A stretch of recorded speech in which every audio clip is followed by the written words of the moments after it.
Synth TV. Hey everybody, CatSynth TV, and we are at Knobcon 2025, and I am excited to have with me Cameron Jones, best known for his work with the Synclavier, or Synclavier, or Synclavier. We will get into that question in a moment. Um, Musician, inventor, innovator, and a great contributor to the community. So, Cameron Jones, welcome to CatSynth TV. Well, thank you for having me, Amanda. I'm certainly a chief cook and bottle washer when it comes to everything. I've done so many things in my career, both with Synclavier and in my music career. I feel lucky to have been able to do so many different things, and I'm very excited to be here as part of NobCon. And it's wonderful for me to see so many people interested in this otherwise crazy technology. And who would give a damn? Well, all these people do. And I think that's wonderful. Indeed. And so, actually, thinking back to some of the earlier parts of this technology, I think you talk about being fortunate to have been in the right place at the right time. I think there is an interesting combination that was happening in the 1970s of basic synthesis, of computer programming in the rawest and most fundamental way, like with, instructions to move bits between registers and memory and doing logic and arithmetic operations and no more, no less. And then, of course, the long tradition of music practice that, reached some interesting points at that time. It was an exciting time, and I like to see, I kind of view the cornerstone as Bob Moog's when he started building his theremin kits. And I want to make sure we tie it into the music that goes on. And of course, electronic music in kind of a commercial genre. Well, uh, there was theremin music. I remember there was a 1950 film, I think, The Day the Earth Stood Still. Theremins became recognizable and popular in film music at that time. So in the early 60s is when the technology reached the point where it's very practical for inventors like Bob to make little circuits that made these sounds, and then everything kind of mushroomed. And I was interested in electronics at the time. I built my first circuit in 1964. But then, of course, during the 60s, that's what became the digital age. And there were computers, early computers, there were big mainframe computers, the size of a room in the 60s. And when you look at the technology, for example, in the space program in the early 60s, it was these giant, huge boxes that couldn't do a fraction of what your iPhone does nowadays. It was kind of funny. So I was certainly in the right place at the right time um, when I was interested in that technology. I was comfortable with that technology. Uh, I, I, I just immersed myself in it. And so really my whole artistic output turned into applying what was at the time very primitive technology to music and to sound, eventually recording. And of course, the Synclavier itself was the result of a collaboration with many very, very talented people that I had the fortunate opportunity to work with over the years. Um, but I certainly did a lot of the grunt work, I'll tell you that.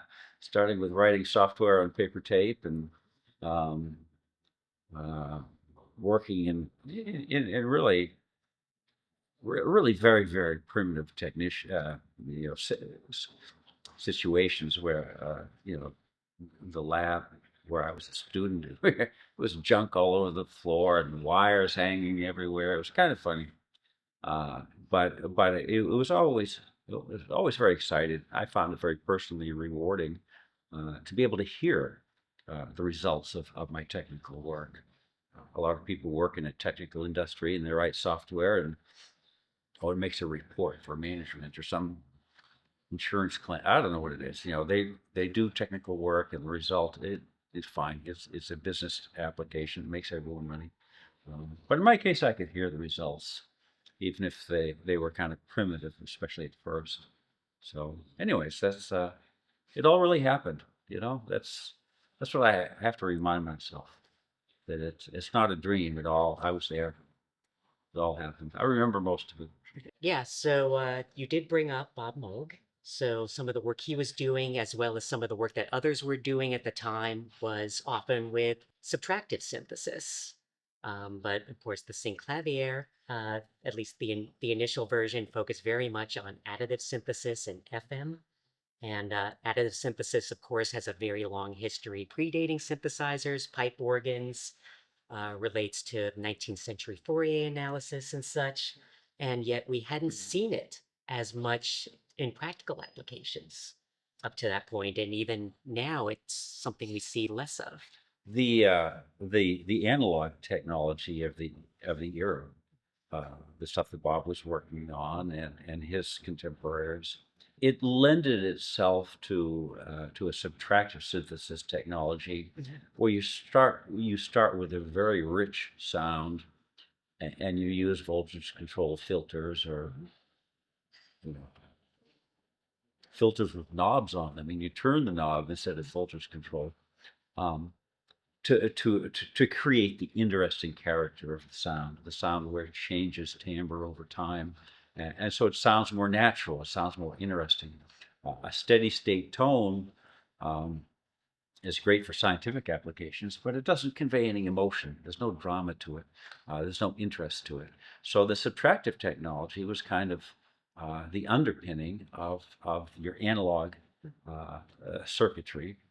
But when our first digital hardware was available to actually produce sounds of any kind, well, the first thing we could make was little square waves, little pulse waves, and there was no way to filter it. The computers, the digital circuitry of the era. When I was in engineering school, a classmate of mine, his thesis project was a small digital, a very primitive digital filter, and the circuit board was this big and filled with wires and integrated circuits, and you can never turn that into a commercial product. So the technology of the era, and the big breakthrough was in 1972. You could buy an 8-bit by 256-bit memory chip. It was still, I don't know, an inch wide and maybe 2 inches long. Um, and that allowed the computer to make 8-bit sine waves. And at that point, we could store a description in a wavetable of harmonics added together. So that's where the additive synthesis. It was really the most practical. It was really the only viable synthesis mechanism you could use with the technology of that era. And in fact, all during uh, when the Synclavier, the original Synclavier was around, there were no filters. There were no digital filters.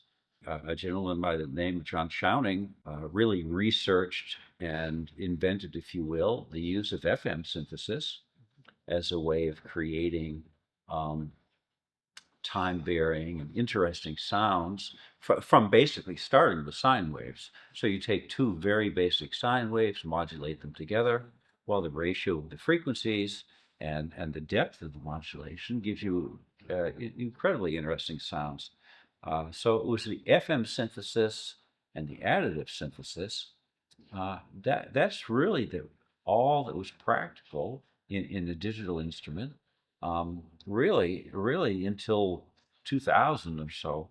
Of course, in the mid '80s and the late '80s, that's when full fidelity sampling came into effect.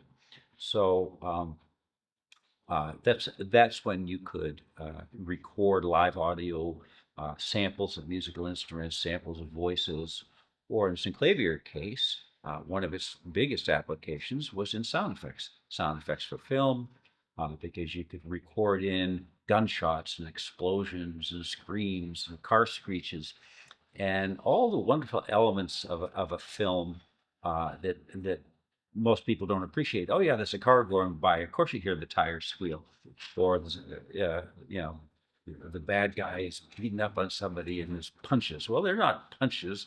Someone is swinging a baseball bat against a side of beef, or something. You know, all the sound effects you hear in film are fabricated to add drama to the scene, and of course, sampling.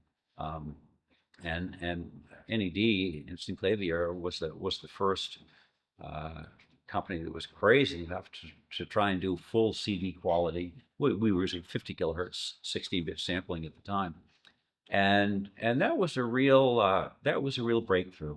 It let the creative sound designers of the era really unleash their creativity without the technology getting in the way.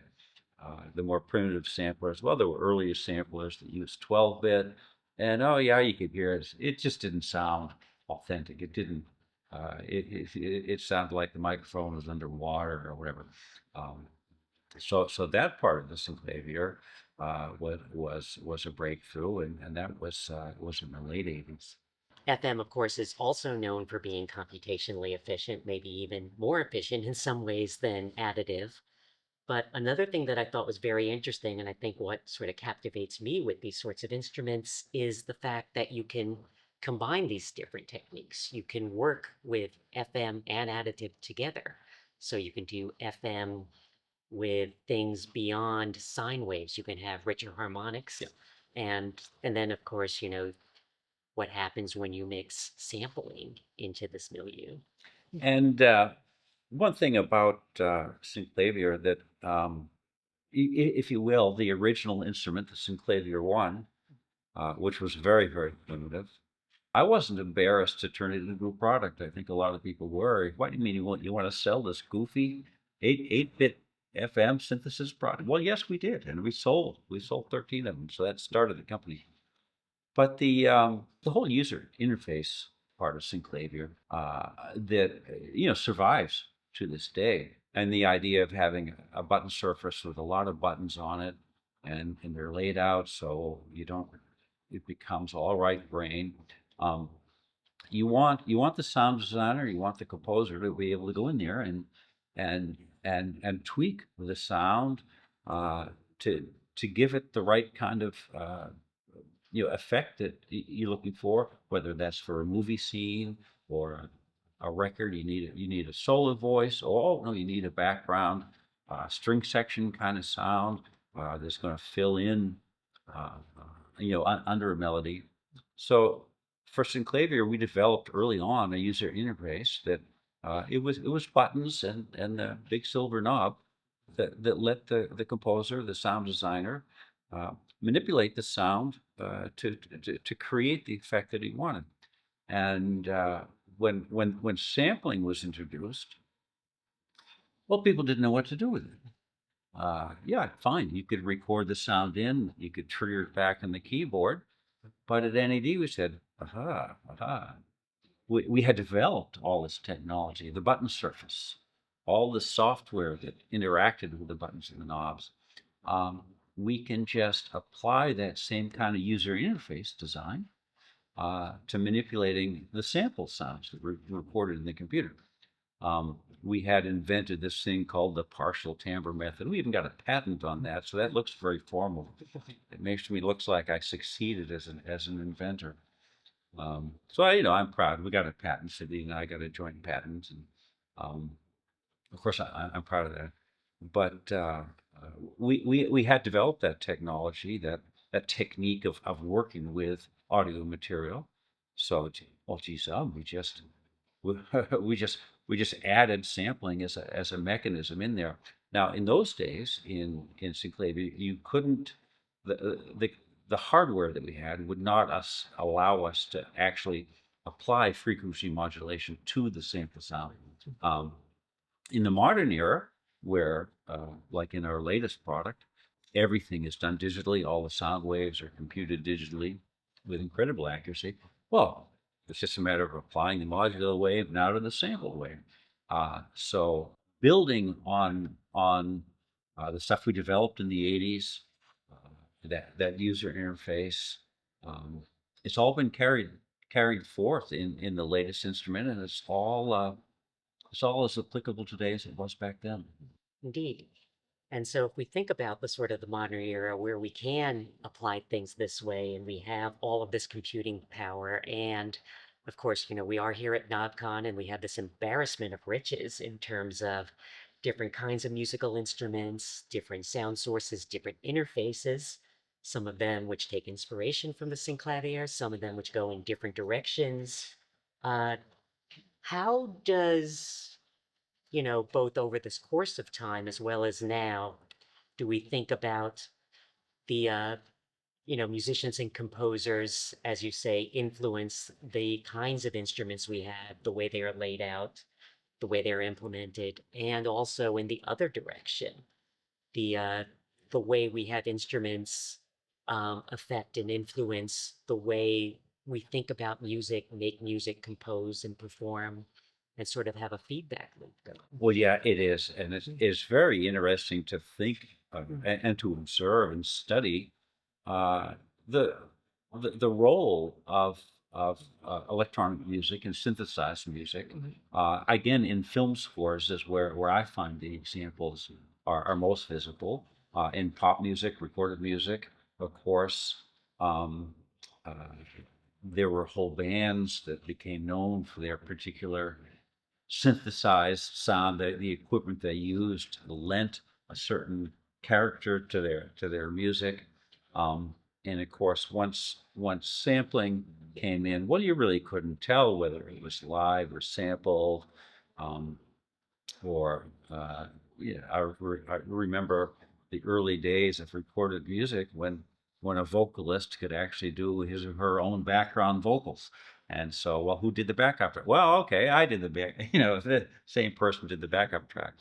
So it's a very interesting mix the way uh, the, the the technology and the creative music, they kind of evolve together, and there's an advancement in technology that allows a new style of music. All of a sudden, there's more technology developed to reinforce that style of music.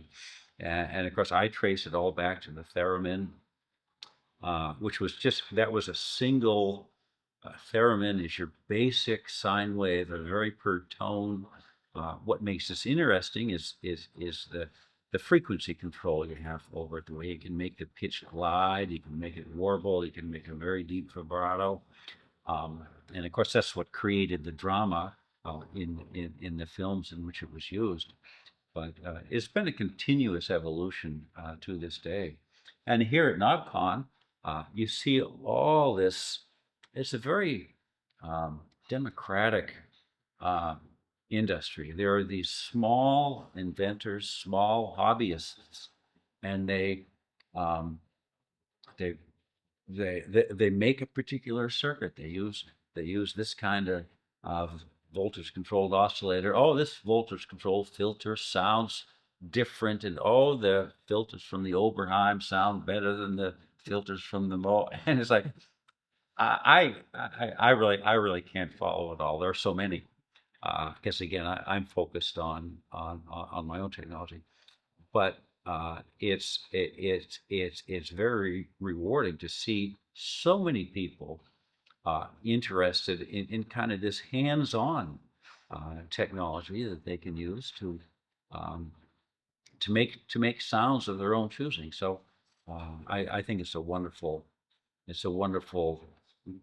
genre in the field of music technology. Mhm. Yeah, so I guess the flip side of having so many options is what we can do to make for ourselves limitations. That is often one of the challenges I think we give ourselves, both as performers and composers, to try to move forward with a particular creative idea is to try to give limits. So how do we do that in this environment with so many filters, with the ability to go into purely digital, purely analog, mixtures of the both, using technology from 40, 50 years ago, as well as what came out just this week? Oh boy, I'm glad I'm not a composer in that way. Uh, the choices that you have to work with uh, back in the classical music era when you were writing for orchestra, well, people like Leonard Bernstein expanded the percussion section by a factor of 10. And so there were new sounds introduced in the 20th century in that way. But in the modern era, um, you could spend all your time designing sounds and trying this idea. Um, but at some point, if you're a composer, you've got to deliver a film score or an advertising score or a record track for someone's song, pop song. So yeah, it's um, I think that's why certain composers specialize in, they have a rig, they've developed a rig and they've learned how to use it. They've learned how to make that particular rig make, um, make sounds that are applicable in their work. And I've watched in the early days. I watched a number of composers do that. For example, Suzanne Ciani, she started out in the late '70s. Her big success was the "Have a Coke and a Smile" campaign, and that was all done on analog with a little filter sweep, and then she made some albums at the time that I still listen to to this day, and I hear her songs of that era sometimes on a Sirius radio feed that I listen to, and of course that brings back wonderful memories. But then her music evolved as the technology evolved, and of course she wrote piano pieces, pieces for piano and synthesizer of different kinds, and so every composer, every artist kind of develops a niche of this technology uh, that helps them unleash their own creativity and develop their own sound, get that sound out.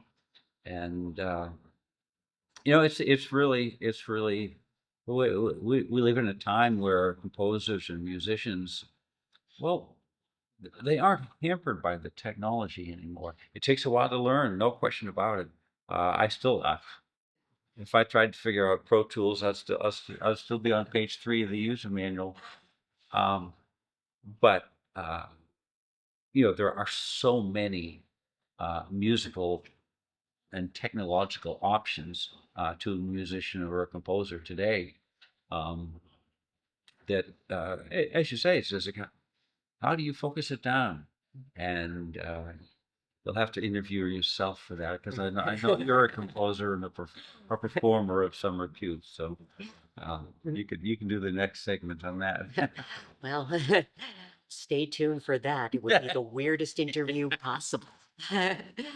But yeah, I mean, I think one way that we do think about this, as someone who does work with these instruments and all these different modules, as well as, full board instrument software and acoustic, is, we do, of course, put different ones together to make our own unique rig, which on one hand is a single instrument, it's our axe.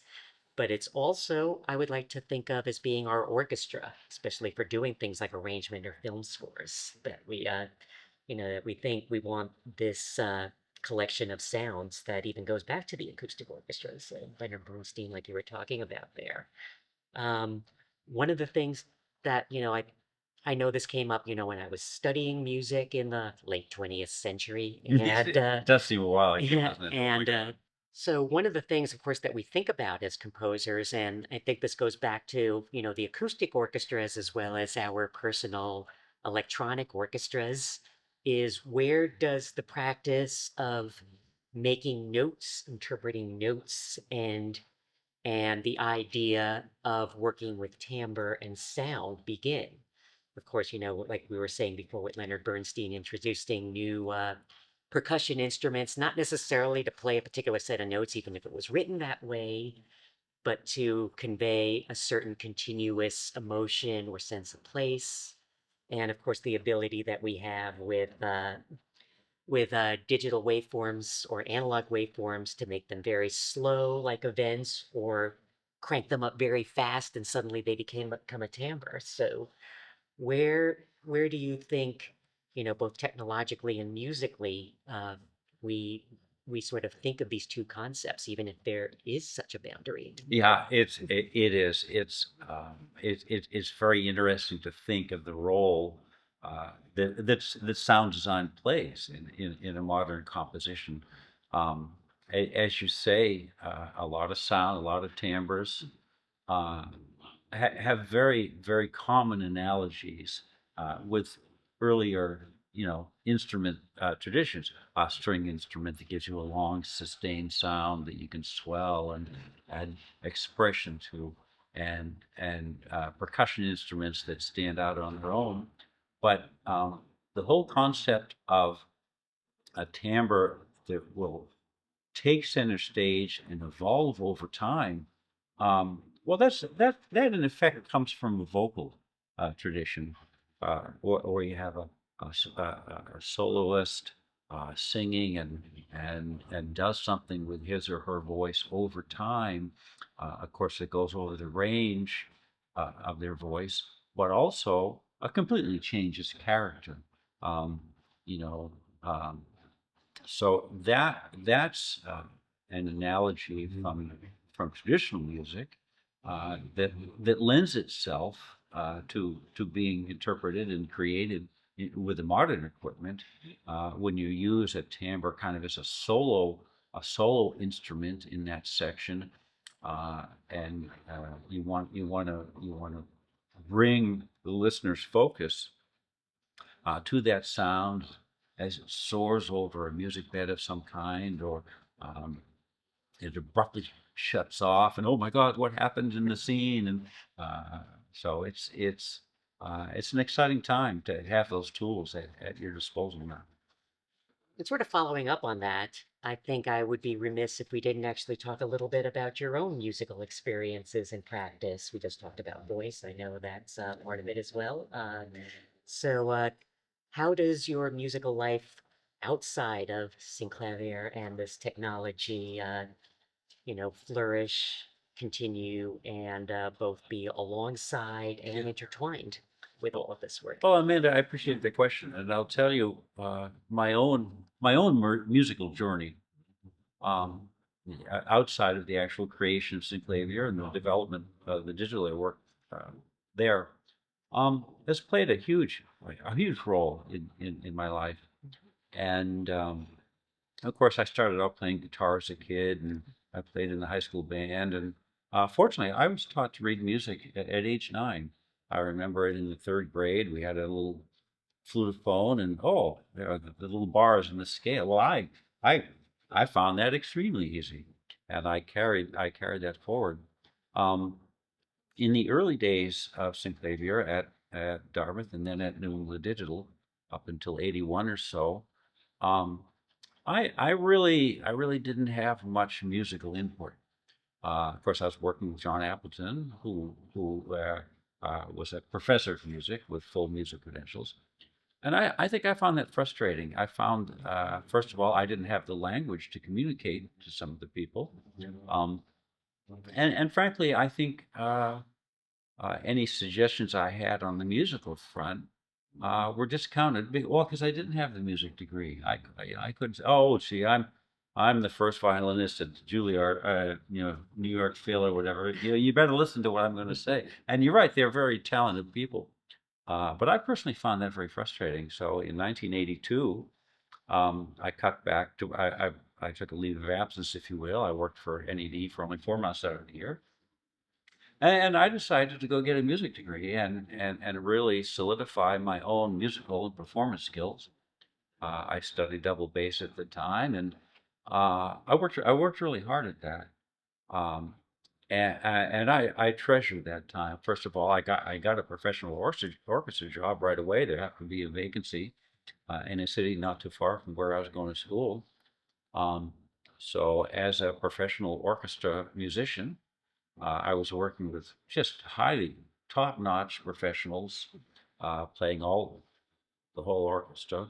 We had top-notch. So Yo-Yo Ma came in and did this cello concerto, and I mean, I was right up there on stage where some of these world-class musicians came, and there's the concerto and the drama. Uh, so I learned from that. And ultimately, after 2 years, NED had further grown. They made me a job offer to go back to work full time. Uh, but when I got back there, things were different for me, in a very personal and rewarding way. Because when the questions came up about designing sound, how do you apply this particular sound? Would customers be interested in a sound that does this? Well, I could draw on my own experience as a classical music composer, performer, and say, well, yeah, these kind of sound, when you have this kind of intonation characteristics, and we look at the range of the voice and all the musical terms, um, uh, all of a sudden, I felt that I was able to give more diverse input, not just about the ones and zeros. Gee, what computer language do we use? What do we use for development environment? Um, so I had a personal a musical journey there, and then NED did come to its end in 1993. I think it was the summer of 1993. Um, and obviously, to a certain extent, that was a shock. But it was the technological change that occurred in that era. Up until that time, the recording industry, it was all controlled by the big recording studios, and you needed a 24 track tape recorder or two. You needed a big console. You needed a big room with oak walls. Even to make your shortest TV commercial music track, you needed a big room. You needed a room full of players. You needed the recorder. You needed Dolby Sync, and you needed all this equipment. And then, as the personal computer revolution kind of took hold in the 90s, well, you didn't need that. You didn't need that equipment anymore. So that entire industry, um, Universal Recording in Chicago, all the big recording companies, they just shut down. They just shut down because there was no need there. The market for their services, you know, almost disappeared. Like, you would occasionally, yeah, you need a big orchestra wants to make a recording. Well, you need a big hall and microphones for that. But so much of the industry, it switched to uh, an individual who became the composer and the producer and um, used a sample library or design their own sounds. After that, for a period, first of all, it gave me the time to explore my own music career. And without giving away my secrets, as a kid, what I really wanted to do was run away and join the circus. And and that's only a slight uh, exaggeration. I really wanted to express myself through acting, through communicating. In 1997, uh, I switched to voice and acting as voice as my own artistic expression. Um, so I started taking voice. I've really never been a singer. It's kind of funny if you think about it. Um, I started taking voice lessons, acting lessons. I started auditioning, and gosh darn it, I started getting parts in community productions, and then professional this and that, small things there. Um, and I found that very rewarding, and I think uh, that just reflected. Um, what had been going inside of me all the time is just my need, my desire to express myself through my music, through my artistic output. And of course, Synclavier is extremely artistic. I'm proud of that, as the sounds that it makes reflect, in many cases, my my expectations of the type of sound that people might want to make. Okay, those are the sounds that I like. Okay, that's what the machine makes. Do I have to apologize for that? Well, no, fine. If people like those sounds or not. So I um, So that followed through, and I was involved in some great theater productions. Not primarily as a choral singer. I'm not a trained vocalist out there with the lead roles, but I was a good choral singer because I had the orchestra experience as a background, and I could read music. Reading music was so easy for me. Um, and I know some people find reading music a challenge, and um, that's hard for me to understand because for me it was all very natural. Thing. But a lot of people um, don't. I mean, maybe it's because I was introduced to it when I was young. So then I was doing a community theater gig, and the director of the provincial opera company happened to see me, and he wanted me to sing in his chorus. And I have a very loud voice, so that helps. In a lot of productions, decibels carries the weight. As long as you can sing in tune and together, and so that's what I could do. I wasn't. I didn't have the range. Well, I always dreamed of being a tenor soloist, and oh, the love role. No, that's kind of funny. The Uh, In traditional opera, I think the bass voice characters yeah, are the really interesting ones. Whether they're the villain yeah, or the the bad guy. Yeah, mastermind or things like it's that. So I think those would be the most fun male roles to and do. I did wonderful roles. I did have a lead role in the productions of the Fantastics, and that material might be a little bit dated by today's standards. I don't know. I don't fully understand Broadway, um, but one thing I do know is that it's Broadway music and film music that most inspire me. And by inspire, I mean they trigger an emotional response to me. Just the other day, I watched a remake of Phantom of the Opera, and then I listened to some of Sarah Brightman's recordings. And when I hear someone like that sing, my heart stops. I just like that is raw emotion. That is an artist expressing themselves in a way that just, I watch Phantom of the Opera. I'm ready to collapse because the drama, the emotion of as crazy as a silly story or whatever, I guess I can tune that out. I become part of the scene, and even traditional classic film pieces like Brigadoon, and Yeah. there's Gene Kelly and Sid Charisse in there, Love Forever, and it's just that kind of that kind of music and that kind of drama just reaches out and grabs a hold of me. And to a certain extent, any kind of music that is dramatic or is emotional, um, whether it was made back in the early day or a modern piece that really effectively uses a synthesized sound to create the drama, almost tell a story even if it's not in words, just by the movement in the sound. Um, that's the kind of music that really inspires me. So I feel very fortunate to have been able to really flesh out my own experience, both on the technical side, Right. which I did at a very early age, and on the music creative actual performance side, which I did much later in my life. And I'm just very pleased that I have both sets of experience to draw upon as I continue to develop this software and convert the old Synclavier technology into a new instrument form. And I'm not sure where it's all going to go, but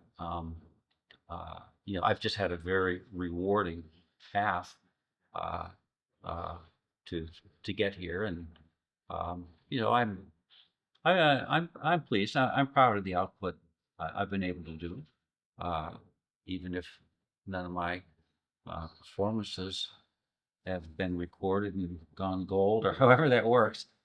I tell you, all the theater productions I was in, most of them ended with a standing ovation. The ovation was not for me; it was for the lead players. It was for the piece itself.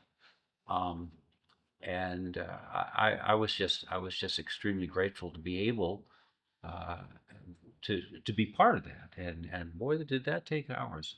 I mean, uh, I put so many hours into auditioning and learning the skills, practicing, as well as all the technical stuff. But again, I don't find doing the technical work that challenging. Other than oh, you got to work 10 or 20, you got to work hours and hours and hours at it. Um, and but I do find it relatively easy to concentrate on that. I have a room, I lock myself in it, and there we go. Out comes some software that makes a new sound, and that's good. But anyways, I mean, thanks for asking. That's my own journey. I don't know whether that's interesting to anyone, but anyone, um, a younger person today is facing the same sort of choices that I faced. They have technology to work with.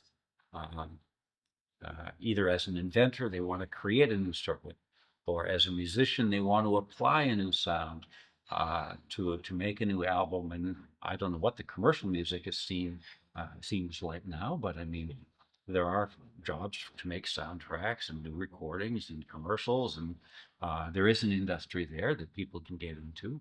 Um, but working in the arts is not for the faint of heart. It's not the easy path, but it is rewarding. I'll tell you that.